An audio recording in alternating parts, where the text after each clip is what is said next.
Então agora a gente vai falar sobre o momento de inércia, né? Então, se eu tenho o sistema formado por uma única partícula, tá? Então tem uma única partícula de massa m1, cuja distância até uma determinada reta, S, é dada por d1.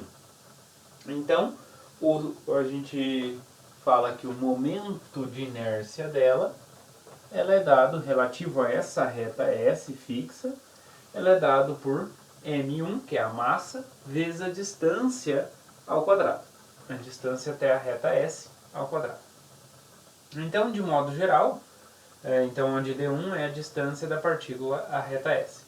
De modo geral, se eu tiver um sistema constituído por n partículas de massa m1 até mn, distando d1 até dn de uma determinada reta S, eles então vão ter momento, então esse sistema vai ter momento de inércia relativo a essa reta S como sendo a soma de mi di ao quadrado para cada i, para i de 1 até n. Tá? Então esse é o momento de inércia relativo à reta S. Dessa forma, então, se as partículas estão localizadas nos pontos de coordenadas x1, y1, xn, yn, então o momento de inércia desse sistema, né, com essas coordenadas aqui, então vai ser dado com relação ao eixo x.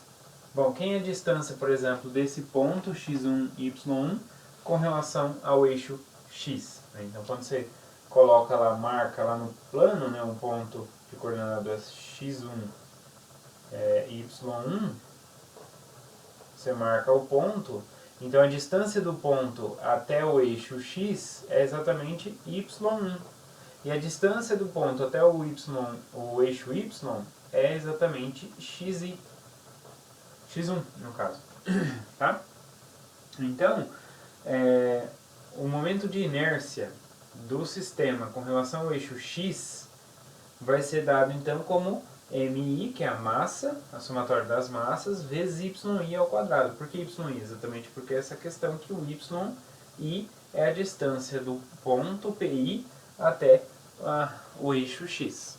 E a mesma coisa acontece com o momento de inércia relativo à reta ao eixo y. Né? Então, a distância do ponto pi até o eixo y vai ser xi. Então, por isso que esse momento de inércia é a somatória, para ir variando de 1 até n, das massas mi vezes xi ao quadrado. Né? Bom, então, da mesma forma que a gente fez lá para o caso de momento, aqui a gente faz também para o caso de momento de inércia. Tá? Então, a gente estende da mesma forma, né? Aqui era para um sistema de um número finito de partículas, agora aqui é para uma lâmina, né? Então, como funciona para uma lâmina? Então, a gente pode estender da mesma forma que a gente calculou lá para o momento, tá? Como sendo o limite, quando a malha da nossa rede G vai para zero, do somatório, então da massa, né? Que depende da densidade, tá? Vezes o yi ao quadrado, né? Que é a distância, tá? Vezes a área do retângulo RI.